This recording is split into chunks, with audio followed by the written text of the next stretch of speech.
नमस्कार प्यारे विद्यार्थियों। हमने पिछली क्लास में हमने गुप्त काल पूरा कर लिया था और आज एक नया टॉपिक शुरू कर रहे हैं। मुगल काल हमको पढ़ना है और मुगल काल में आपको टू द पॉइंट पढ़ना है, ज़्यादा आपको उलझना नहीं है। शासकों की नीतियाँ, विजय अभियान कुछ भी आपको नहीं पढ़ना है। आपके सिलेबस में स्पष्ट दे रखा है कि मुगल कालीन कला पढ़नी है, साहित्य पढ़ना है और स्थापत्य में इसका योगदान पढ़ना है। स्पेशल ही आपको स्थापत्य वेरी इंपॉर्टेंट बता रहा हूँ क्योंकि यहाँ से प्रश्न लगभग यहाँ से प्रश्न आपको बनता है। अब हमें क्या करना है, क्योंकि हमको तो पूरा पढ़ना पड़ेगा, कोई भी चीज हम छोड़ नहीं सकते। ऐसा नहीं कह सकते कि यहाँ से प्रश्न नहीं बनेगा। ऐसा कहना मतलब एक शिक्षक के लिए मूर्खता का काम है। मैं पूरा प्रयास करूंगा कि कला के क्षेत्र में, साहित्य के क्षेत्र में और स्पेशल ही स्थापत्य के क्षेत्र में पूरा क्रम सीक्वेंस वाइज हम चलेंगे।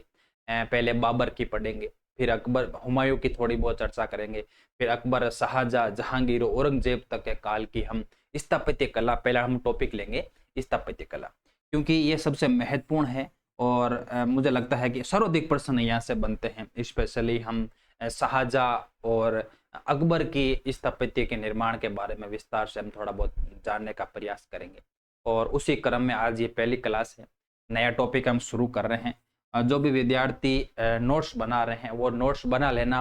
आपको किसी एक गाइड में आपको ये चीज़ें नहीं मिलने वाली, क्योंकि मैं खुद 4-5 किताबों को लेके बना रहा हूँ, तो निश्चित रूप से ये मैटर बेहद शानदार रहेगा। आप सिर्फ समझते जाना कि ये चीजें, और जो मैं आपको बता रहा हूँ कि ये याद रखना है, आपने अपनी काफी में या गाइड में उसको वेरी इंपॉर्टेंट लगा लेना। बस इतना आप आराम से इसको कर लेना, ठीक है। नया टॉपिक शुरू कर रहे हैं और पहला प्रश्न देखो आज का।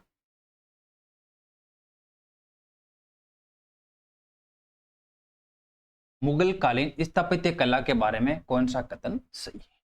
मुगल कालीन स्थापत्य कला के बारे में कौन सा कथन सही है? अब हम जब दिल्ली सल्तनत पढ़ते हैं ना, 1526 का जो पानीपत का युद्ध है, वहां पर बाबर विजय होता है और विजय होने के बाद बाबर मुगल राजवंश की भारत में स्थापना करता है। और बाबर की स्थापत्य कला में कोई बहुत बड़ा योगदान नहीं है, ना ही हुमायूं का है। स्थापत्य कला की प्रॉपर शुरुआत हमें देखने को मिलती है अकबर के निर्माण में, और अकबर के काल की सर्वश्रेष्ठ स्थापत्य कला हमें फतेहपुर सीकरी में देखने को मिलती है। तो उसी क्रम में हम पूरा जानने का प्रयास करेंगे। और मुगल स्थापत्य कला की क्या विशेषताएं हैं और मुगल स्थापत्य कला में किन, जैसे हम बात करेंगे, बलुआ पत्थरों का प्रयोग प्रारंभ में होता था। बाद में जब जहांगीर आया तो थोड़ा बहुत शुरुआत हुई संगमरमर की पत्थरों की। फिर शाहजहां आया तो पूरी तरह से हर इमारत को संगमरमर पत्थरों से बनवा दिया था। तो ये एक क्रम चला था। कुछ कुछ विशेषताएं हम पर्टिकुलर शासक के साथ हम आराम से इसको पढ़ के चले। अब स्थापत्य कला का जब भी प्रश्न बनता है ना, तो हमेशा मेरे दिमाग में एक प्रश्न रहता है कि ये कोटेशन वाले प्रश्न अधिक बनते हैं। इस इमारत के बारे में किस विद्वान ने क्या कहा है, ये कोटेशन वाला मुझे लगता है कि हर बार एक प्रश्न यहाँ से आता है। तो मैं कोटेशन वाले पूरे पहले शामिल करूंगा, और हर इमारत के साथ किस विद्वान ने क्या कहा है वो चीज हम साथ में लेके चलेंगे। आप क्या गाइड में है या नहीं है, आप नोट्स में इसको नोट्स करते जाना, ठीक है। देखो, भारतीय इतिहास का द्वितीय क्लासिक युग कहलाता है। याद रखना यहाँ से, भारतीय इतिहास का द्वितीय क्लासिक युग कह सकते हैं, या फिर कह सकते हैं कि द्वितीय श्रवण युग। द्वितीय श्रवण युग मैंने आपको कहा था कि भारतीय इतिहास का श्रवण युग मैंने कहा था, गुप्त काल कहा था। और गुप्त काल में मैंने आपको बताया था कि मैक्स मुलर नामक ऐसा विद्वान था जिसने गुप्त काल को भारतीय इतिहास का श्रवण काल कहा था। उसी प्रकार भारतीय इतिहास का द्वितीय श्रवण काल किसको कहते हैं? वो मुगल काल को कहते हैं। और ये बात किसने कही थी विद्यार्थियों? याद रखना, ये बात कही थी सतीश चंद्र। सतीश चंद्र, ठीक है। एक प्रश्न आपको याद, पर्सी ब्राउन क्या कहता है? मुगल काल को भारतीय वास्तुकला का ग्रीष्म काल का। ये कोटेशन विद्यार्थियों महत्वपूर्ण, इसलिए मैं साथ में आपको लेके चल रहा हूं। मैं सीधा शुरू कर देता कि बाबर ने यह मस्जिद का निर्माण करवाया, परंतु वो क्या है कि हमारी थोड़ी अवधारणा भी बढ़नी चाहिए, और हम जीरो से शुरू कर रहे हैं तो फिर हमें ये चीजें समझ। ठीक है, पर्सी भवन कहता है ग्रीष्म काल। ग्रीष्म और पर्सी ऐसे याद कर लेना, ग्रीष्म काल का है कला को, वो कहा है पर्सी भवन। स्मिथ ने मुगल कालीन वास्तुकला को कला की रानी कहा। स्मिथ ने मुगल कालीन वास्तुकला को कला की रानी कहा है। एक ये हो गया। स्मिथ के अनुसार मुगल वास्तुकला शैली इंडो पर्शियन शैली कहलाती है ना, इंडो पर्शियन शैली कहलाती है। बाद में हम पढ़ेंगे कि अकबर के काल में हिंदू और मुस्लिम शैलियों का समझ में देखने को मिलता है, जिसमें बौद्ध शैली भी मिलती है, जिसमें ईरानी शैली भी सब मिलती है, जिसमें फारसी शैलियों का भी मिश्रण हमको देखने को मिलता है। बहुत सारी चीजें हम पढ़ने वाले हैं, परंतु ये छोटी सी एक चर्चा है कि मुगल कालीन स्थापत्य कला के बारे में कौन से विद्वान ने क्या कहा है। एक कोटेशन का प्रश्न हमेशा यहाँ से आता है, तो आप इसको नोट कर लेना कि भारतीय इतिहास का द्वितीय स्वर्णकाल किसने कहा था? सतीश चंद्र ने कहा था। पर्सी ब्राउन ने भारतीय वास्तुकला का ग्रीष्म काल कहा था मुगल काल को। स्मिथ के दो कोटेशन है, कला की रानी स्मिथ ने कहा है और इंडो पर्शियन शैली में निर्मित वस्तुएं बनी है ऐसा स्मिथ कहने वाला है। तो मैं बहुत बेसिक और जीरो रूप से शुरू कर रहा हूँ। एक प्रश्न यहाँ से छोटा, कभी कोई छोटे एग्जाम में प्रश्न तो बनता ही बनता है, कोटेशन वाला प्रश्न यहाँ से अच्छा बनता है, तो इसका थोड़ा सा आप ध्यान रखना। दूसरा प्रश्न देखो,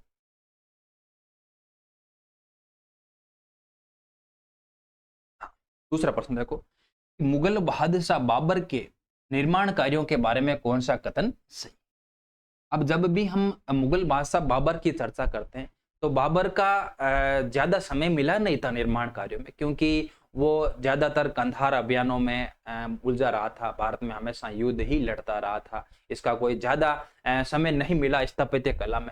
फिर भी दो चार चीजें उसकी प्रसिद्ध है। पहली चीज तो ये है कि बाबर जो था ना, वो बाग बनाने का शौकीन था, बाग निर्माण, बाग मतलब उद्यान, ठीक है, बाग निर्माण का बड़ा शौकीन था। 3-4 बागों का निर्माण करवाया था इसने, तो वो एक प्रश्न वहां से बन सकता है।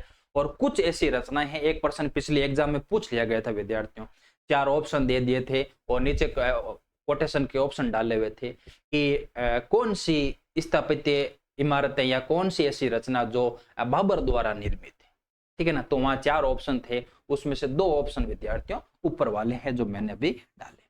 तो ऐसा प्रश्न बन चुका है, तो निश्चित रूप से हमको पूरा पढ़ना पड़ेगा, क्योंकि अगली बार ऑप्शन में दे देगा कि 4 कोटेशन दे देगा और पूछ लेगा कि कौन सा स्थापत्य निर्माण बाबर के द्वारा निर्मित नहीं है। तो आपको ध्यान रखना पड़ेगा, क्योंकि ऐसे प्रश्न बनते हैं, उस आधार पर ही हमको यहाँ से पढ़ना, ठीक है। तो बाबर के निर्माण कार्यों के बारे में पूरा डिस्कशन करेंगे। आपके गाइड में नहीं है तो आप नोट कर लेना अलग से, ठीक है। पानीपत की काबुली बाग मस्जिद, ये तो सबसे प्रसिद्ध है, पानीपत की काबुली बाग मस्जिद, ये सबसे प्रसिद्ध इसकी निर्माण कार्यों के रूप में हम इसको मान सकते हैं।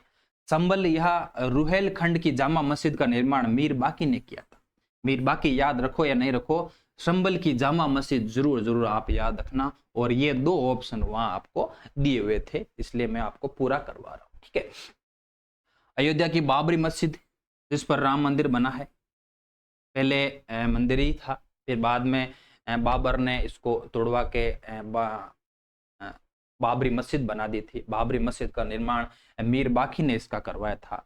मेहरौली स्थित जमाली कमाली की मस्जिद, ये अलग से नोट कर लेना, आपके गाइडों में शायद नहीं होगा ये नाम। मेहरौली स्थित जमाली कमाली की मस्जिद, यह बहुत इंपॉर्टेंट है। पालम में एक मस्जिद का निर्माण करवाया।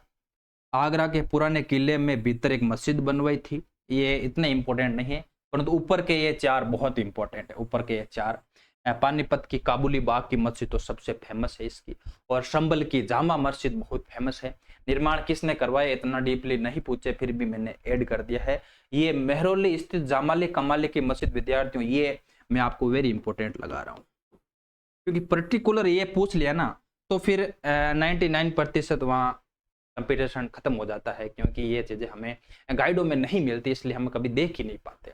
तो थोड़ा सा हमें एडवांस लेके चल रहा, क्योंकि यहाँ से 2 चीज पूछ ली गई है, इसलिए मैं आपको एडवांस लेके चल रहा हूँ। मैं वही बिंदु डीपली लेके जा रहा हूँ जहां से प्रश्न पहले से बना हुआ है, ठीक है। तो बाबर के बारे में आपको याद रखनी है, ये 4-5 चीजें आपको इसके निर्माण कार्यों के बारे में याद रखना है। और मैं स्पष्ट बता दूं कि मुगल काल का स्थापत्य कला के बारे में सीधा सा प्रश्न आता है, कौन सा निर्माण कार्य किसने करवाया, या फिर कौन सा निर्माण कार्य उसके द्वारा शामिल नहीं है और कुछ ऐसी फेमस चीजें हैं, ऐसे स्थापत्य फेमस हैं जिनके बारे में थोड़ा डीपली हम उसको लेके जाएंगे। ठीक है, तो पानीपत की काबुली बाग, रोहिलखंड की जामा मस्जिद और मेहरौली स्थित जमाल कमाली की मस्जिद, ये आपको यहाँ से याद रखना है। ठीक है, बाबर का लगभग काम यहाँ से स्थापत्य में पूरा है और 1% मैंने इसके बाग निर्माण में करवाया। मुगल शासक बाबर के काल में निर्मित कार्यों के बारे में कौन सा कथन सही है? मैंने अभी आपको बताया कि मुगल शासक बाबर हमेशा ही बाग निर्माण, उद्यान निर्माण में बहुत रुचि रखता था और अपने बाबरनामा ग्रंथ में भी इनका कहीं ना कहीं उल्लेख मिलता है, क्योंकि यहाँ पर जब उद्यान निर्माण करता तो वहां पर जिनको पानी पिलाने के लिए रहेट का प्रयोग करता था। रहेट व्हील होती थी जिसमें पानी चक्कर से निकलता था, तो वो पानी रहेट का प्रयोग भी बाबरनामा में देखने को मिलता है। तो बाबर ने घग्गर नदी के किनारे 4 बाग का निर्माण करवाया। अब यहां से देखो, अभी एक प्रश्न बना असिस्टेंट प्रोफेसर में। प्रश्न क्या था कि मुगल काल में 4 बाग पद्धति का निर्माण स्थापत्य कला में सर्वप्रथम किसने किया था? यहां मैं आपको डाउट क्लियर कर देता हूं। देखो, पहली है कि 4 बाग पद्धति भारत में प्रयोग किसने की? 4 बाग पद्धति, तो 4 बाग पद्धति तो भारत में प्रयोग करने वाला विद्यार्थी तो याद रखना बाबर था, प्रयोग बाबर। जबकि 4 बाग पद्धति का स्थापत्य में, स्थापत्य मतलब एक स्थायी ढांचे के रूप में एक उसमें जो प्रयोग किया स्थापत्य में प्रयोग करने वाला विद्यार्थी तो याद रखना वो अकबर था। मैंने इसका आगे प्रश्न बनाया है, इसलिए मैं आपको यहाँ से थोड़ा सा डाउट क्लियर कर देता हूँ। क्योंकि जो 4 बाग पद्धति है ना, 4 बाग पद्धति स्पष्ट रूप आपको पता है कि घग्गर नदी के किनारे 4 बाग का निर्माण करवाया। तो ये 4 बाग पद्धति प्रयोग करने वाला मुगल काल में बाबर था। स्थापत्य कला में इसका स्थान देने वाला वो था मुगल बादशाह अकबर था। तो यहाँ से थोड़ा कंफ्यूजन क्रिएट हो गया था बच्चों के, तो वहां ऑप्शन में बाबर भी था और अकबर भी था, इसलिए थोड़ा डाउट क्रिएट हुआ था। ठीक है, भारत में पहला मुगल बाग बाबर ने आगरा में लगवाया, जिसे राम बाग भी कहते हैं, वर्तमान में उसको आराम बाग भी कहते हैं और बागे गुल अबसा भी इसको कहा जाता है। ये विद्यार्थियों बहुत इंपॉर्टेंट है, ये बाग वाले कभी कभी मिलाने वाले प्रश्न पूछ लेते हैं कि कौन सा बाग निर्माण सम्मिलित नहीं है। ठीक है ना, तो कुछ अकबर के भी हैं, कुछ हमें स्पेशली हमें जहांगीर के देखने को मिलते हैं, शाहजहां ने भी निर्माण करवाए थे, परंतु ये बाबर के बहुत प्रसिद्ध बाग रहे हैं। तो बाबर वाला याद रखना, ये आराम बाग याद रखना, ये राम बाग भी याद रखना, ये अलग अलग इसके नाम है। तो ये बाबर ने मुगल काल में प्रथम ये रचना करवाई थी। बाबर ने आगरा में ही बाग हस्तबिस्त बनवाया था, हस्तबिस्त बाग हस्तबिस्त बनवाया था आगरा में। स्थान याद रखना विद्यार्थियों, राम बाग, आराम बाग, आगरा, हस्तबिस्त बाग आगरा में। फतेहपुर सीकरी में बागे फतेह का निर्माण करवाया था, फतेहपुर सीकरी में बागे फतेह का निर्माण करवाया था। बाबर ने धौलपुर में नीलोफोर गार्डन का निर्माण करवाया था, या लोटस गार्ड भी इसको कहते हैं, लोटस गार्ड भी इसको, लोटस गार्डन भी इसको कहा जाता है। ठीक है ना, तो कुछ ये बाबर की ऐसी रचनाएं हैं जो बाग निर्माण के रूप में हमें मानते हैं। स्पेशली ही 4 बाग पद्धति का प्रयोग करने वाला बाबर था। स्थापत्य कला में इसका स्थायी रूप देने वाला विद्यार्थियों वो अकबर था। ठीक है ना, फिर राम बाग याद रखना, आराम बाग याद रखना, ये नाम थोड़े याद रखो, या ना बाग हस्तविस्त जरूर याद रखना, स्थान जरूर आप याद कर लेना, मेरे अनुसार यहाँ काम आपका हो जाएगा। तो ये नीलोफोर, ये बहुत फेमस विद्यार्थी, इसको लोटस गार्डन भी कहते हैं। धौलपुर में भी बाग नीलोफोर का इसका निर्माण करवाया था। ठीक है ना, तो बाबर के बारे में ये 2 चीजें थी, एक उसकी स्थापत्य जो संभल की मस्जिद है, जो पानीपत की जो मस्जिद है, या फिर हमें बात करते हैं मेहरौली वाली कमाली जमाली की मस्जिद हो, और फिर ये 3-4 ये बाग हैं, बाग के प्रयोग के बारे में मैंने आपको बता दिया। ठीक है, तो बाबर का लगभग यहाँ काम पूरा, मैंने कहा नहीं बाबर को ज्यादा स्थापत्य कला में समय नहीं मिला था, सिर्फ अपना पूरा जीवन युद्धों में ही भटकता रहा था, अभियानों में ही ये लगा हुआ था। क्योंकि 26 में तो ये बेचारा शासक ही बनता है और 30 में तो ये लगभग खत्म ही हो जाता है। बहुत कम इसका समय बचता, बहुत कम समय इसका लगभग बचता, तो 3-4-5 सालों में कितना निर्माण करवाएगा, है ना। ठीक है, बाबर और बाग उद्यान वाला, निर्माण वाला ये बिंदु मैं फिर कह रहा हूं, इसको आपको अलग से नोट कर लेना है, आपके गाइड में है या नहीं। ठीक है, एक पर्सन ये हो गया। अब आता है हुमायूं। हुमायूं के बारे में आपको ज्यादा उलझना भी नहीं है, 3 बिंदु आपको यहां से नोट कर लेने हैं, बाकी हुमायूं का तो कुछ है ही नहीं। हुमायूं जब शासक बनाना तो पूरा बेचारा पूरा जीवन भटकता ही रहा, क्योंकि लगभग 1539 के बाद ये वापस भाग गया था यहाँ से। शेरशाह सूरी ने इसको भगा दिया था। 1555 में ये वापस आता है, बादशाह बनता है। 56 में इसका लगभग काम खत्म हो जाता है। तो इसमें कोई ज्यादा समय इसको भी नहीं मिला, पूरा जीवन इधर उधर भागने में निकल गया था, तो निर्माण कार्य में इसका भी कोई बहुत बड़ा योगदान नहीं। फिर भी हमें 2-3 प्रश्न याद रखने कि हुमायूं के स्थापत्य कला में योगदान। सबसे महत्वपूर्ण, 1533 में हुमायूं ने दिल्ली में दीन पनाह भवन की स्थापना। ये दीन पनाह भवन याद रखना, बहुत सारे किताबों में अलग अलग इसके अर्थ मिलते हैं। कुछ कहते हैं कि गरीबों का खाना भी इसको कहते हैं, गरीबों का खाना भी इसको कहते हैं। कुछ इसको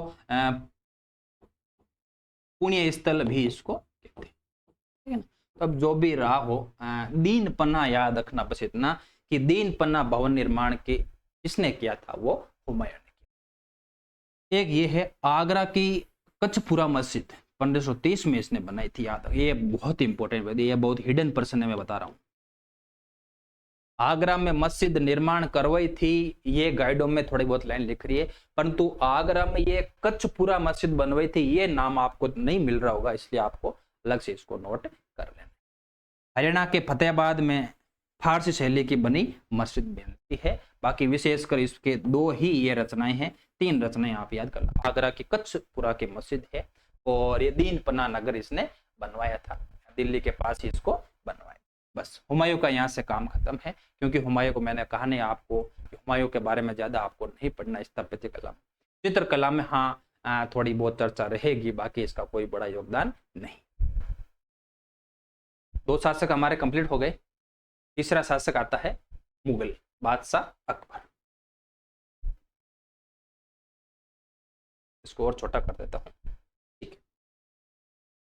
देखना इस चीज को आप समझना आराम से कि अकबर के काल में जो स्थापत्य कला का निर्माण हुआ है ना, उसमें बहुत सारा परिवर्तन हुआ है।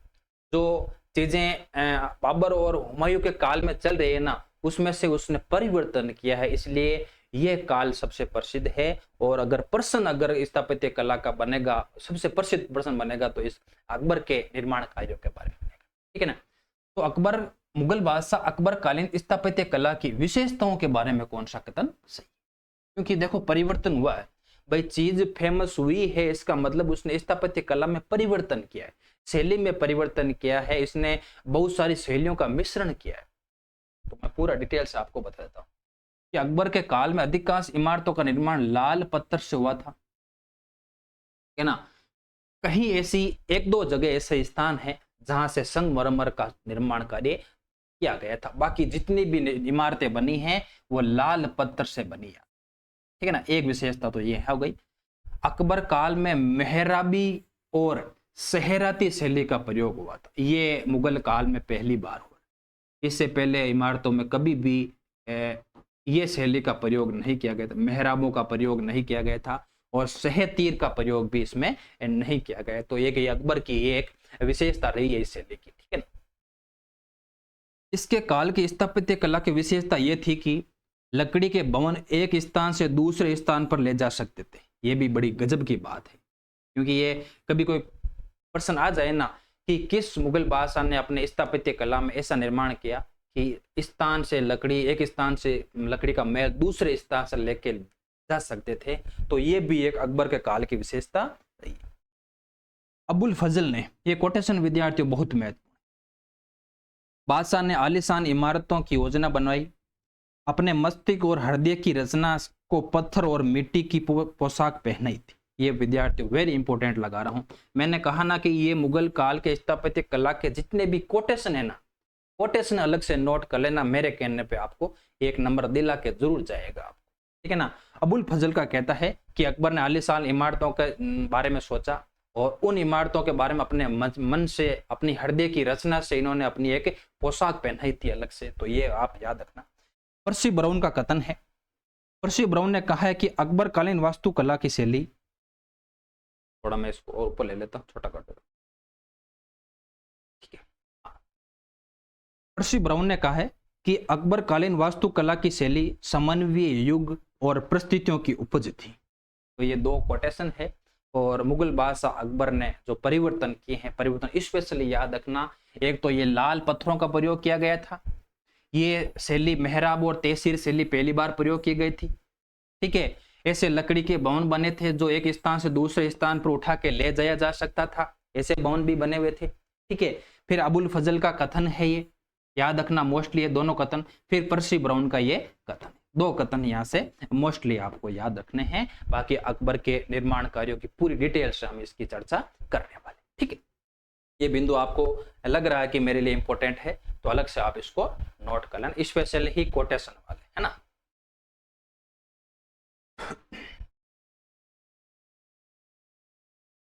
अब अकबर के काल में कुछ प्रसिद्ध इमारतें, ठीक है ना।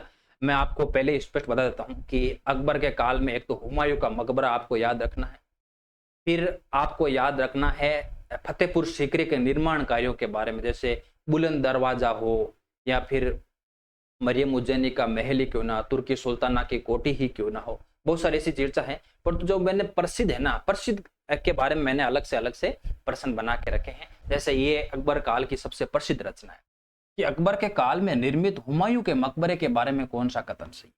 अब हुमायूं का मकबरा, मैंने आपको कहा ना कि 4 बाग पद्धति का प्रयोग करने वाला भारत में बाबर था, 4 बाग पद्धति को स्थापत्य कला में निर्माण में प्रयोग करने वाला वो था अकबर था, ठीक है।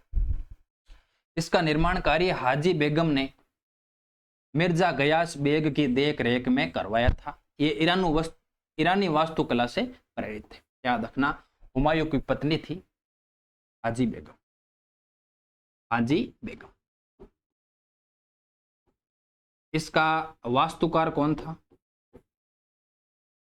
निर्माण किसके द्वारा करवाया था, वो था मिर्जा गयास बेग। मिर्जा गयास बेग के द्वारा इसका निर्माण करवाया था। परंतु ये अकबर के काल की प्रथम इमारत, याद रखना विद्यार्थियों, ये अकबर के काल की प्रथम इमारत है,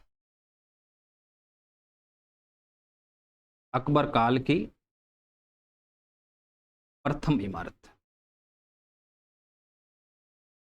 ठीक है। ये बिंदु आप नोट करते जाना, ठीक है। हाजी बेगम ने वास्तुकार मिर्जा गयास बेग से इसका निर्माण करवाया था। ये अकबर के काल की प्रथम मस्जिद मानी जाती है स्थापत्य कला में, ठीक है। ये 4 बाग पद्धति से निर्मित प्रथम स्मारक है। ये विद्यार्थियों वेरी इंपॉर्टेंट लगा रहा हूं मैं, ये प्रश्न वैसे अभी पूछा हुआ असिस्टेंट प्रोफेसर में, फिर भी मैं आपको इंपॉर्टेंट बता रहा हूं क्योंकि 4 बाग पद्धति से निर्मित प्रथम इमारत का पूछा है तो वो इमारत पूछ लेना, आपको याद रखना वो है हुमायूं का मकबरा। किसने इमारतों में 4 बाग पद्धति का प्रयोग किया था, वो था अकबर था, ठीक है। भारत में दोहरे गुंबद का पहला नमूना विद्यार्थी याद रखना, वेरी इंपॉर्टेंट लगाना। ये जितनी भी बातें हैं ना, ये जो सबसे प्रसिद्ध बातें हैं मैंने आपको एक साथ ही ऐड कर दी कि हुमायूं के मकबरे में आपको कहीं से कुछ भी आपको अलग नहीं पढ़ना है, इतना पढ़ लेना इनफ है, ठीक है। दोहरे गुंबद का प्रयोग इस मकबरे में पहली बार किया गया है और कहते हैं कि इसका गुंबद है ना वो 140 फीट का है। इस मकबरे का जो गुंबद है ना विद्यार्थियों 140 फीट का गुंबद है। मकबरा लाल बलुआ पत्थर से बना है जबकि नक्काशी सफेद संगमरमर से की है। देखो कितना मिश्रण है, इतनी बड़ी विशेषता है कि इसका जो मकबरा बना हुआ ना, तो मकबरा तो वो लाल पत्थरों से बना हुआ है जबकि इसके ऊपर जो कलाकारी की गई थी वो की गई थी विद्यार्थियों सफेद संगमरमर से की गई थी। तो ये संगमरमर का प्रयोग यहाँ होने लगा था। इसको ताजमहल का पूर्वगामी भी कहा जाता है, इसको ताजमहल का पूर्वगामी भी कहा जाता है। तो कितनी विशेषताएं देखो। इसको एक वफादार बीबी की महबूबा नुमा पेशकश कहते हैं क्योंकि हाजी बेगम थी ना, ये हुमायूं की पत्नी थी और हुमायूं की पत्नी ने इसका निर्माण करवाया था, इसलिए इसको ये नाम भी दिया जाता है कि एक वफादार बीबी की महबूबा नुमा पेशकश इसको कहते हैं। इसमें एक से अधिक अष्टभुजीय हॉल है, अष्टभुजीय हॉल की भी इसकी विशेषता है। इसके निर्माण में कुछ नालंदा की पंचरत्न से ली गई, विद्यार्थियों ये इम्पोर्टेंट, बहुत इम्पोर्टेंट है, क्योंकि इसके निर्माण कार्य में ऐसा लगता है कि जो बौद्ध विहार होते थे ना, बौद्ध विहार, तो यहाँ पे इस पे हुमायूं के मकबरे पे बुद्ध शैली का प्रभाव भी पड़ता है। मैं ऐसा कहूँ कि बौद्ध धर्म से प्रभावित है, ठीक है ना। देखो कभी को क्या होगा कि पर्सन बड़ा तगड़ा बनेगा ना, तो वो ऐसा बनेगा कि हुमायूं के मकबरे की विशेषता नहीं है, कौन सा कथन हुमायूं के मकबरे के बारे में सही नहीं है। तो ये जितने भी बताए ना, इससे आपको एडवांस एक भी लाइन आपको यहाँ से नहीं पढ़नी है। विशेषताएं याद रखना, बौद्ध धर्म से प्रभावित है, और नालंदा का जो पंचरत्न है ना, पंचरत्न रचना, कुछ इसके मिलती जुलती रचना इसको माना जाता है। तो हुमायूं के मकबरे में बारे में हाजी बेगम ने करवाया था, मिर्जा गयास बेग की देख रेख में करवाया था, ठीक है। 4 बाग पद्धति का प्रथम है, भारत में दोहरे गुंबद का पहला नमूना है, जबकि लाल बलुआ पत्थर से बना है, निकासी की गई है संगमरमर से, ठीक है। ताजमहल का पूर्वगामी, एक वफादार बीबी की नमूना पेशकश भी इसको कह सकते हैं, अष्टभुजीय हॉल का कह सकते हैं, और नालंदा के पंचरत्न से इसकी रचना कुछ मिलती है। अकबर काल की ये प्रथम रचना मानी जाती है, और बौद्ध धर्म का इसका प्रभाव देखने को मिलता है। हुमायूं की मकबरे के बारे में इतना ही आपको ठीक कर लेना। आपको जो जानकारी पता है वो ठीक है, नहीं पता है तो आपको अलग से इसकी नोट कर लेना है। चलो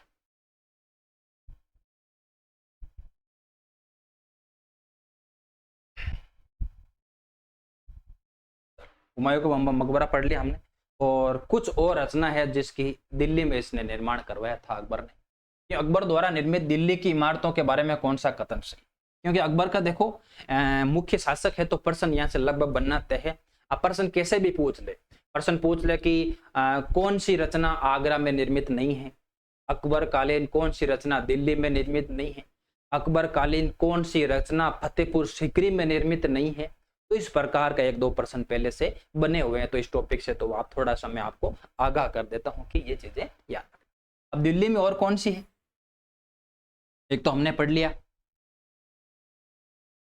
हुमायूं का मकबरा, दूसरा देखो मोहम्मद गौस का मकबरा, खैर उल मनाजिल मस्जिद, अदम खान का मकबरा, अंतगा खान का मकबरा। सिर्फ आप नाम थोड़े से याद रखने, बाकी इसकी कोई विशेषताओं के बारे में आपको कुछ भी नहीं रखना है। कि ये मोहम्मद गौस का मकबरा थोड़ा याद रखना, बाकी ये दिल्ली में है इतना याद रख लेना है। इनकी विशेषताओं के बारे में कोई इतना डीपली ना ही आपके एग्जाम का स्तर है और ना ही पूछने लायक। बस दिल्ली की है रचना, बस इतना मैंने आपको थोड़ा हिंट दे दिया, इसलिए मैंने आपको करवाया। अब यहाँ पे आ जाओ, जो प्रसिद्ध चीजें ना मैं उनको विस्तार से करवा रहा हूँ विद्यार्थी, ठीक है। कि अकबर के काल में निर्मित आगरा का लाल किला, अकबर के काल में 3 रचनाएं हमको पढ़नी है। एक हमको दिल्ली की पढ़नी है, दिल्ली में हमने पढ़ लिया हुमायूं का मकबरा, ठीक है।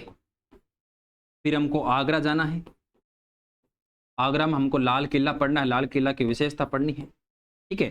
फिर हमको जाना है सीकरी, फतेहपुर सीकरी जाना है, और सीकरी में 3-4 ऐसे प्रसिद्ध इमारतें हैं जिनको हमें थोड़ी विस्तार से जानने की जरूरत है, ठीक है। तो इस प्रकार हमें ये अकबर की हमें ये 3 रचनाएं पढ़ लेंगे ना, तो मुझे लगता है कि इनफ है। स्थापत्य कला में इतना बहुत बड़ा व्यापक अंतर हमको देखने को नहीं मिलता, ठीक है। अब आगरा के लाल किले की विशेषता जाननी जरूर, आगरा के लाल किले की विशेषता जाननी जरूर। ये अकबरी शैली से निर्मित पहला उदाहरण है, याद रखना, ये अकबरी शैली से निर्मित पहला उदाहरण है। इस किले का वास्तुकार कासिम खान था, वेरी इंपॉर्टेंट लगा रहा हूं मैं, ठीक है ना, वेरी इंपॉर्टेंट। इस किले का वास्तुकार कौन था, कासिम खान इसको वास्तुकार मानता है, और लाल किले का निर्माण इसने करवाया। इसका निर्माण लाल बलुआ पत्थर से किया गया है, क्योंकि मैंने बताया कि अधिकांश जितने भी अकबर कालीन इमारतों का निर्माण हुआ है वो लगभग लाल पत्थर से बनाई गई, ठीक है। यह किला ग्वालियर के किले की प्रतिकृति है, याद रखना विद्यार्थी। जो ग्वालियर का किला है ना, जो मान सिंह के काल में बना था, उन शासकों का काल बना था ना, तो ग्वालियर के किले की प्रतिकृति है याद, ठीक है। यमुना के किनारे 1565 में निर्माण शुरू हुआ और 1571 में कहते हैं इसका पूरा हुआ। इसके 2 दरवाजे हैं, दिल्ली दरवाजा और लाहौर दरवाजा। जिसे अमर सिंह द्वार भी कहते हैं। दिल्ली दरवाजा है यहीं पे कहते हैं कि वो जयमल फत्ता की हाथी पे वो पाषाण प्रतिमाएं लगी हुई है। पाषाण प्रतिमा जयमल फत्ता की दिल्ली दरवाजे पे लगी है। इसको दिल्ली दरवाजे को हाथी खाना भी कहते हैं। दिल्ली दरवाजे का दूसरा नाम क्या है? हाथी खाना भी इसको कहते हैं। हाथी खाना क्यों कहते हैं? क्योंकि जयमल फत्ता की हाथियों पर सवार प्रतियां लगी हुई, इसलिए इसको दिल्ली दरवाजे को हाथी खाना भी। दूसरा दरवाजा है लाहौर दरवाजा, इसको अमर सिंह द्वार भी कहते हैं। इस किले में जहांगीरी महल अकबर की सर्वश्रेष्ठ रचना है। विद्यार्थियों में नोट लगा रहा हूं, अलग से वेरी इंपॉर्टेंट लगा रहा हूं, ठीक है ना। जहांगीरी महल, सीधा प्रश्न आएगा कि अकबर के द्वारा निर्मित जहांगीरी महल स्थित है। अकबर के द्वारा निर्मित जहांगीरी महल स्थित है, तो आपको यहां से एक बिंदु याद रखना है, और ये अकबर की सर्वश्रेष्ठ रचना मानी जाती है जहांगीरी महल। तो इसी लाल किले में बना हुआ। यहाँ पर अकबरी महल का निर्माण भी किया गया है। ये इतना इंपॉर्टेंट नहीं है, याद रखो या नहीं रखो, परंतु अकबर के लाल किले के बारे में 4-5 ऐसी विशेषताएं हैं जिनको आपको याद रखना ही पड़ेगा, ठीक है। कासिम खान इसका वास्तुकार था। ग्वालियर के किले की प्रतिकीर्ति है। निर्माण कार्य याद रख लेना, और ये दरवाजा वाला याद रखना, दिल्ली दरवाजे को हाथी खाना भी इसको कहते हैं। और ये अकबर, यहाँ पर जहांगीरी महल है विद्यार्थियों। ये जहांगीरी महल वाली बात मैंने आपको वेरी इंपॉर्टेंट लगाई है, क्योंकि ये अकबर की सर्वश्रेष्ठ रचना मानी जाती है, इसलिए कारण ये थोड़ी प्रसिद्ध है, इस वजह से आपको थोड़ा याद। बाकी ये आगरा का लाल किला मुझे लगता है कि इनफ जानकारी है। कोई प्रश्न बना तो यहाँ से कोई बाहर जाने की कोई संभावना नहीं है, और इससे एक्स्ट्रा आपको पढ़ना भी नहीं, ठीक है। एक प्रश्न यहाँ से हो गया। 2 चीजें हमने पढ़ ली। अकबर के काल में हुमायूं का मकबरा, अकबर के काल में आगरा का लाल किला। 2 बिंदु मैंने आपको बताए हैं, बड़ी गहराई से आपको याद करना, ठीक है। 9वां प्रश्न देखो। अब अकबर के काल में कुछ किलों का निर्माण हुआ। अकबर के काल में कुछ किलों का निर्माण हुआ है। मुझे लगता है कि कोटेशन का कोई प्रश्न पूछ लेना, स्थापत्य कला के किले और उनके निर्माण वर्ष पूछ सकता है, तो इसको भी मैंने ऐड कर दिया है। अभी हमने आगरा का लाल किला पढ़ा, 1565 से 1571 तक इसका निर्माण कार्य हुआ था। और जब आगरे के लाल किले का निर्माण हो रहा था, तो उसी दौरान लाहौर का किला भी शुरू किया गया था। सेम कार्यकाल है। फिर इसने अजमेर का किला बनाया था 1587 में। अकबरी मस्जिद बनाई गई थी इसके अंदर। अकबरी मस्जिद यहाँ बनाई गई थी, अजमेर का लाल किला, ठीक है ना, जिसको हम बोलचाल की भाषा में मैगजीन दुर्ग भी कहते हैं। मैगजीन दुर्ग भी इसको कहते हैं। तो हम राजस्थान इतिहास पढ़ते हैं तो कहते हैं कि कौन सा दुर्ग, मैगजीन दुर्ग कहलाता है। तो वो ये अजमेर का किला है जो अकबर ने बनाया था। अटक का किला 1581 में बना था। इलाहाबाद का किला विद्यार्थियों मोस्टली याद रखना, मोस्टली वेरी इंपॉर्टेंट लगा रहा हूं मैं, ठीक है ना। इलाहाबाद का किला, डेट याद रखना। मेरे अनुसार अगर कोई पूछने लायक प्रश्न है तो ये डेट है। इलाहाबाद का किला बहुत महत्वपूर्ण है। इलाहाबाद के किले का निर्माण की विशेषताओं के कारण कहते हैं कि अकबर की कहीं ना कहीं प्रसिद्धि हुई थी, याद रखना। जनाना महल यहाँ का सबसे सुंदर है, और याद रखना 40 स्तंभों का राजमहल, ये बहुत वेरी इंपॉर्टेंट लगा रहा हूं मैं, ठीक है ना। 40 स्तंभों का राजमहल, इसके बारे में विलियम फिंच का एक कथन प्रसिद्ध है। इलाहाबाद का किला, इलाहाबाद के किले के निर्माण कार्य की वर्ष याद रखना 1883 है। और यहाँ जनाना महल का एक सबसे सुंदर स्थान है, वो 40 स्तंभों का महल है विद्यार्थी। 40 स्तंभों का महल है, और इसके बारे में एक कथन है विलियम फिंच का। विलियम फिंच क्या कहते हैं कि इसका निर्माण कार्य 40 वर्षों में हुआ, ठीक है। विलियम फिंच का कथन है ये कि विनिर्माण कार्य 40 वर्षों में हुआ, और यहां पर 5,000 से 20,000 मजदूरों ने जब काम किया है, तब जाके ये 40 स्तंभों का राजमहल बना विद्यार्थी।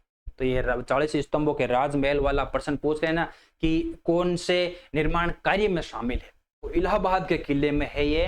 और विलियम फिंच का ये कोटेशन बहुत फेमस है विद्यार्थी, विलियम फिंच का। विलियम फिंच कहता है कि इसका निर्माण 40 वर्षों में हुआ है। यहाँ पे 5000 से लगभग 20,000 कारीगरों ने निर्माण कार्य में योगदान किया था, तब जाके इसका निर्माण हुआ है। तो जनना महल के अंदर सबसे सुंदर स्थान है 40 स्तंभों का महल। ठीक है, तो इलाहाबाद का किला, बाकी किले याद रखो या नहीं रखो, इलाहाबाद के किले की एक छोटी सी विशेषता है, विलियम फिंच का यह कथन है, बस इतना याद रखना। ठीक है, बाकी अकबर के बहुत सारे किले मैंने आपको बता दिए हैं, करम भाई भी बता दिए हैं और वर्ष भाई भी मैंने आपको बता दिए हैं। इलाहाबाद वाली बात मेरे कहने पे आपको याद रखनी। ठीक है,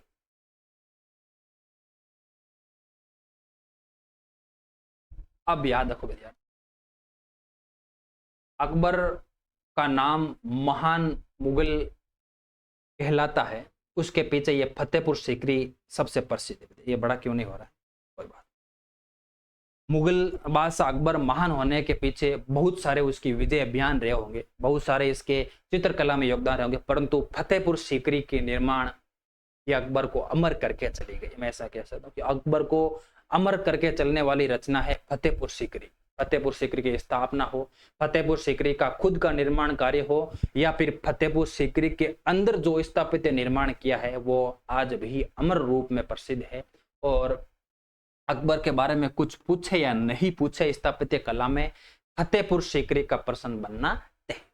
वेरी इंपॉर्टेंट लगा रहा हूं और पूरी डिटेल से मैंने चर्चा की है ताकि आपका कोई भी प्रश्न गलत नहीं, संभावना नहीं हो कि गलत हो। ठीक है ना, क्योंकि मैंने कहा ना आपको कुछ भी नहीं छोड़ना है। एग्जामिनर कब कहां से प्रश्न उठा ले, कुछ भी नहीं छोड़ना। जो बिंदु है और हमारे एग्जाम के दृष्टिकोण से महत्वपूर्ण, हमारा एग्जाम का जितना स्तर है ना वहां तक हम इसको पढ़ेंगे। ठीक है, मुगल शासक अकबर के काल में फतेहपुर सीकरी के निर्माण कार्यों के बारे में कौन सा कथन सही। अब फतेहपुर सीकरी का निर्माण क्यों कराया, क्यों नहीं करवाया, कब इसको राजधानी बनाया, वो अलग मैटर है, वहां आपको नहीं जाना है।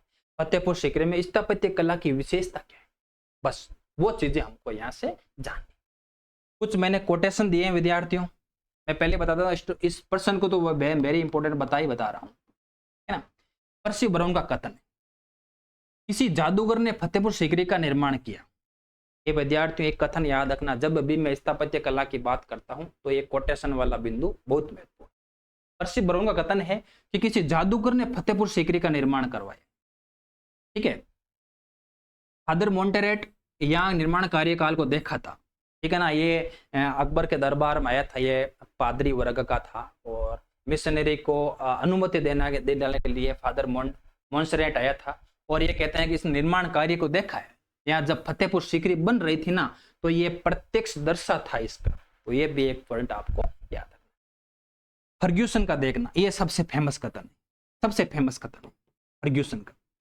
फतेहपुर सीकरी पत्थर में प्रेम तथा एक महान व्यक्ति के मस्तिष्क की अभिव्यक्ति है। पत्थर में प्रेम, फतेहपुर सीकरी को पत्थर में प्रेम कहने वाला वो फर्ग्यूसन था और एक महान व्यक्ति के मस्तिष्क की अभिव्यक्ति है ये कथन कहने वाला फर्ग्यूसन था। स्मिथ का कथन भी बहुत फेमस है कि फतेहपुर सीकरी को रोमांस का पाषाण प्रतिरूप कहा है। फतेहपुर सीकरी को रोमांस का पाषाण प्रतिरूप कहने वाला भी स्मिथ था, याद रखना। फतेहपुर सीकरी को ठहरे हुए शेर की संज्ञा किसने दी थी, तो वह पेट्रुस सहेलू ने दी थी। फतेहपुर को सीकरी को ठहरे हुए शेर की संज्ञा किस विद्वान ने दी है, तो वो पेट्रुस सहेलू ने दी। ठीक है ना, तो ये 5 कोटेशन फतेहपुर सीकरी के बारे में है। पर्सी ब्राउन का कि इसका निर्माण किसी जादूगर ने किया। ये फादर मोंटेरेट कहते हैं कि ये इसको जब निर्माण कार्य हो रहा था तो प्रत्यक्ष रूप से देखने वाला था। फर्ग्यूसन का पत्थर में प्रेम याद रखना और रोमांस का पाषाण प्रतिरूप किसने कहा है, वो स्मिथ ने कहा है, वो याद रखना। स्मिथ और फर्ग्यूसन के 2 कोटेशन याद कर लेना, अगर प्रश्न बना तो ये सबसे फेमस कोटेशन माने जाते हैं। ठीक है, तो फतेहपुर सीकरी के बारे में एक तो ये कोटेशन वाला प्रश्न आपको याद रखना। 11 प्रश्न देखो। अब हम फतेहपुर सीकरी के निर्माण कार्यों में देखते हैं ना। मैं पहले बता देता हूं, फतेहपुर सीकरी का अगर प्रश्न बनेगा तो निश्चित रूप से विशेषताओं का बनेगा, निश्चित रूप से कोटेशन का बारे में बनेगा, और अगर प्रश्न बना तो कौन सा स्थापत्य कला फतेहपुर सीकरी में निर्मित नहीं है, नहीं वाली बात याद रखना, कोई महल दे देगा, कोई मंदिर दे देगा, कोई मस्जिद दे देगा और पूछ लेगा कि कौन सा फतेहपुर सीकरी में शामिल नहीं है। याद रखना, नहीं वाली बात याद रखना, ठीक है। अकबर के काल में फतेहपुर सीकरी में निर्मित इमारतों के बारे में कौन सा कथन सही है? याद रखना, जामा मस्जिद बहुत फेमस है विद्यार्थियों, वेरी इंपॉर्टेंट, बहुत फेमस। इसके बारे में फर्ग्यूसन ने कहा है, पत्थर में रोमानी कथा। ये देखो अलग अलग है विद्यार्थियों, याद रखना अलग अलग है। फतेहपुर सीकरी के बारे में भी फर्ग्यूसन का कथन है, याद रखना। और फतेहपुर सीकरी में जो जामा मस्जिद है ना, उसके बारे में फर्ग्यूसन का कथन अलग है कि पत्थर में रोमानी कथा किसने को कहा है? जामा मस्जिद को कहा है। पर्सी ब्राउन ने कहा इसके बारे में फतेहपुर सीकरी का गौरव है। इसको फतेहपुर सीकरी का गौरव कहने वाला कौन था? वो पर्सी ब्राउन था। जबकि फर्ग्यूसन ने कहा है कि पत्थर में रोमानी कथा जामा मस्जिद को कहा है। तो जामा मस्जिद बहुत महत्वपूर्ण विद्यार्थियों, ठीक है। बुलंद दरवाजा बहुत महत्वपूर्ण, बहुत महत्वपूर्ण। इसके बारे में स्मिथ ने कहा है फतेहपुर सीकरी की आत्मा। अब यहां मैं एक थोड़ी आपको डिस्कशन देता हूं, क्योंकि जो बुलंद दरवाजा है ना, तो बुलंद दरवाजे पे क्या है कि एक अकबर ने संदेश लिखवाया क्षणिकवाद का। अकबर ने एक संदेश लिखाया क्षणिकवाद का। क्षणिकवाद का मतलब क्या हो गया कि कोई भी चीज स्थायी नहीं। क्षणिकवाद, क्षणिकवाद का मतलब है कि कुछ क्षण के लिए। अब क्षणिकवाद का जो संदेश है ना, क्षणिकवाद का संदेश, ये थोड़ा बहुत डीपली मैं लेके जा रहा हूं। संदेश, जो क्षणिकवाद का संदेश है ना, तो वो अकबर ने इस बुलंद दरवाजे पे उत्कीर्ण करवाया, ठीक है ना। उस पे अकबर कहता है कि कुछ भी चीज स्थायी नहीं है। जो चीज हम कर रहे हैं, जो चीज हम यहाँ करके जाने वाले हैं, वही बातें काम आएगी, बाकी कुछ भी स्थायी नहीं है। तो ये क्षणिकवाद का संदेश है ना, ये बुलंद दरवाजे पे लिखा गया है। इस क्षणिकवाद के संदेश को जब स्मिथ ने पढ़ा, तो स्मिथ ने यह बात कही थी कि ये फतेहपुर सीकरी की आत्मा है विद्यार्थी। याद रखना, ये तारतम्य मैं बना रहा हूं, क्योंकि बुलंद दरवाजे, इसके बारे में स्मिथ ने फतेहपुर सीकरी की आत्मा कहा है। तो आत्मा कहने की एक वजह है, वजह वो है क्षणिकवाद का संदेश।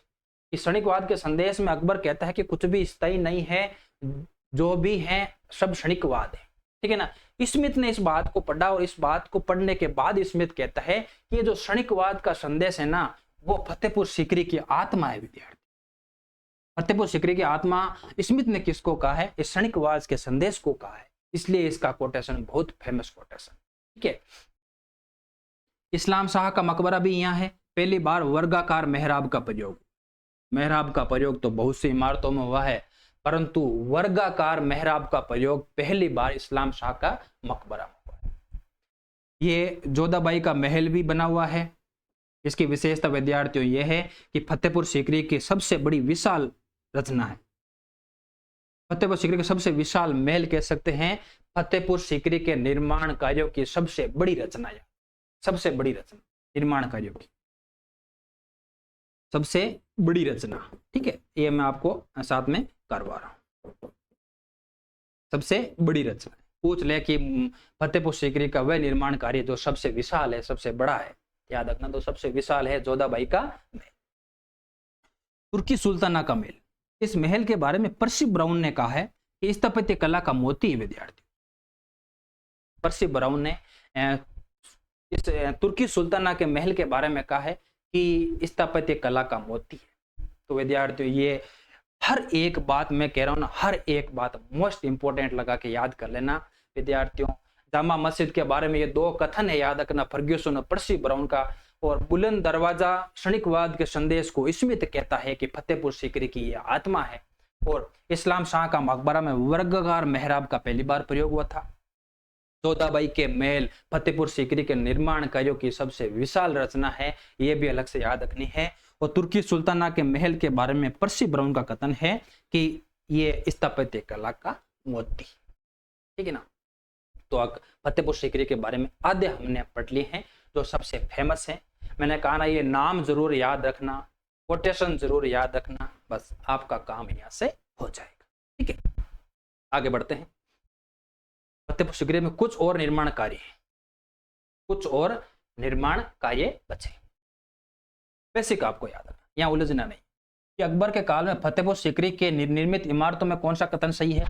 बीरबल का महल यहाँ पे है, मरियम उज्जैनी का महल यहाँ पे है, शेख सलीम चिश्ती का मकबरा है, अकबर की मस्जिद है, दीवाने आम दीवाने खास बने हुए हैं, ठीक है ना, दीवाने आम दीवाने खास बने हुए हैं, पंचमहल हवा महल बना हुआ है, ये दीवाने खास में बना हुआ विद्यार्थियों। पंचमहल याद रखना विद्यार्थी, बौद्ध धर्म से प्रभावित है, बौद्ध धर्म से प्रभावित,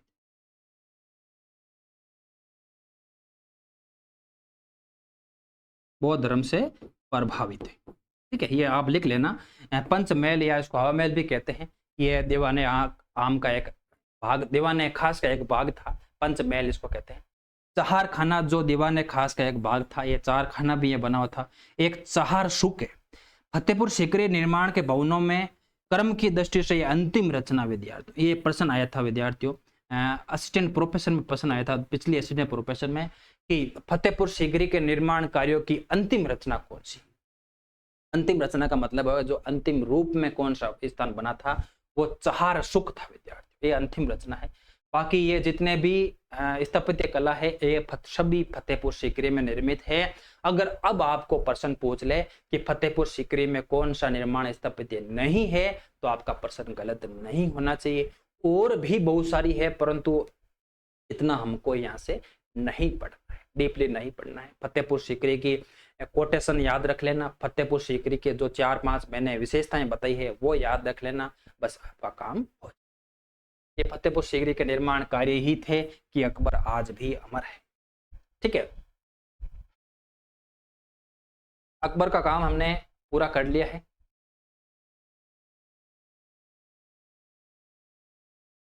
ठीक है।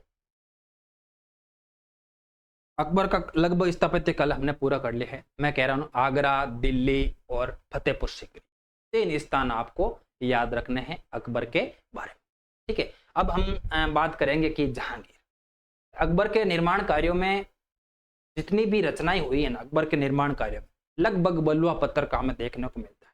जैसे ही जहांगीर शासक बनता है तो संगमरमर का शुरुआत हो जाती है, जबकि संगमरमर की सर्वाधिक विशेषता तो हमें शाहजहां के काल में देखने को मिलती है, फिर भी संगमरमर का प्रारंभ हमें जहांगीर के काल में देखने को मिल जाता है। मैं इसको छोटा करूंगा, दिखेगा नहीं, मैं आपको यहाँ से भी यहाँ बता देता हूँ कि जहांगीर के काल में निर्मित अकबर के मकबरे के बारे में कौन सा प्रसिद्ध कथन है विद्यार्थियों। जहांगीर के काल की ये रचना है और जहांगीर के काल की ये सर्वश्रेष्ठ रचना मानी जाती है, सबसे प्रसिद्ध इसको मानते हैं। वैसे एतमादुल्ला का मकबरा भी हम इसको पढ़ेंगे, परंतु ये सबसे प्रसिद्ध है अकबर का मकबरा। तो अकबर का मकबरा हमको पूरा विस्तार से जानना है कि इसकी विशेषताएं कौन सी, ठीक है ना। पूरा मैंने ऐड किया है कि ये मकबरा अकबर के ये मकबरा आगरा के सिकंदराबाद गांव में स्थित है। सीधा ही कोई बेसिक आ जाए कि अकबर का मकबरा कहाँ स्थित है, दिल्ली, काबुल, कुछ भी दे सकता है। तो याद रखना विद्यार्थियों, अकबर का मकबरा आगरा के सिकंदराबाद में माना जाता है। मकबरे की योजना अकबर ने तैयार की थी जब ये जिंदा था। उसको पता था मरना तो निश्चित है, तो निश्चित रूप से उसने अपने जीवन काल में ही इसका ढांचा तैयार कर दिया था, जबकि निर्माण कार्य किया था वो जहांगीर ने किया, ठीक है। मकबरे में लाल बलुआ पत्थर और सफेद संगमरमर का अद्भुत संबंध मिलता है। देखो मैं कह रहा हूं ना कि मकबरे का जब स्ट्रक्चर बनाया गया था तो यह लाल पत्थर से निर्माण किया गया था, फिर इसमें मिश्रण किया गया था कि सफेद संगमरमर का प्रयोग भी यहाँ किया गया था। दोनों कोटेशन आपको याद रखना।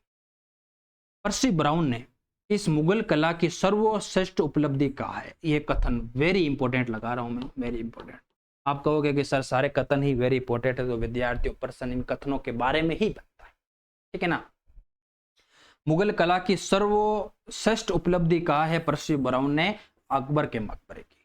ये मकबरा 5 मंजिला है विद्यार्थियों, याद रखना 5 मंजिला। कभी कोई कथन पूछ लेना कि कौन सा कथन अकबर के मकबरे के बारे में सही नहीं है, तो वहां 4 मंजिला भी होगा, 3 मंजिला भी ऑप्शन में हो सकता है। तो विद्यार्थी याद रखना ये 5 मंजिला इमारत है और इस इमारत की विशेषता है कि लगभग जो इसकी रचना बनी हुई, यहाँ पर इस इमारत में लगभग कहते हैं कि मकबरे में 99 प्रकार का ईश्वर, ईश्वर कह सकते हो या अल्लाह कह सकते हो, है ना। इसमें अलग अलग ईश्वर के 99 नाम मिलते हैं, 99 ईश्वर के, अल्लाह के लगभग 99 नाम हमें अकबर के मकबरे में देखे मिलते हैं। इसलिए अकबर के मकबरे की विशेषता विद्यार्थी, ये मिश्रित शैली से बना हुआ हिंदू, बौद्ध, जैन, फारसी, ईरानी, ये एक पूरी शैली का मिश्रित कोम्बो है विद्यार्थी, मिश्रित कोम्बो, इसलिए प्रसिद्ध है। अकबर के मकबरे में संगमरमर की 4 सुंदर मीनारें बनी हैं, जो इससे पूर्व कभी नहीं बनी थी। 4 मीनारें भी बनी हुई हैं, और वह 4 मीनारें किसकी बनी हुई है? संगमरमर की बनी। अकबर के मकबरे की बहुत बड़ी विशाल रचना है। इसमें विशेषताओं के बारे में हम चल रहे हैं, तो इसमें थोड़ा और इसको मैं छोटा कर देता हूं। अब आपको दिखेगा ही नहीं, बिल्कुल है ना। ऊपर पसंद है, आप थोड़ा ध्यान रख लेना, ठीक है। ये चल रहा है वैसे, ठीक है। इस मकबरे में गुंबद नहीं है विद्यार्थियों, इस मकबरे में गुंबद नहीं है। बाकी ऐसा कोई मकबरा नहीं है जिसमें गुंबद नहीं हो। गुंबद के बिना मकबरा कैसे? परंतु अकबर के मकबरे की यह विशेषता है कि इस मकबरे में गुंबद का निर्माण नहीं किया गया। हेवेल ने इसके बारे में कहा है, अकबर का मकबरा एक महान भारतीय शासक का पुण्य स्मारक है। वेरी इंपॉर्टेंट लगा रहा हूं मैं, वेरी इंपॉर्टेंट, ठीक है। हेवेल का कथन है कि ये अकबर का मकबरा भारतीय इतिहास का पुण्य तथा का सबसे महत्वपूर्ण मकबरा है। और कुछ टेक्निकल प्रॉब्लम हो गई है शायद, एक पर्सन यहाँ से बच गया है। मैं आपको अगली क्लास में इसका पूरा करवा दूंगा। बाकी क्लास कंटिन्यू चली रही थी, शायद कुछ टेक्निकल प्रॉब्लम आ गई है, ठीक है। कोई बात नहीं, एक पर्सन यहाँ से बचता है तो मैं इसको अगली क्लास में आपका पूरा करवा दूंगा। बाकी आप निश्चित रूप से क्लास देखते रहो। जितना भी मैंने आपको बिंदु बताए हैं ना, वेरी इंपॉर्टेंट जो चीज़ें मैंने कही है, वो आप आराम से इसको पढ़ लेना। आज के लिए इतना ही विद्यार्थियों, धन्यवाद।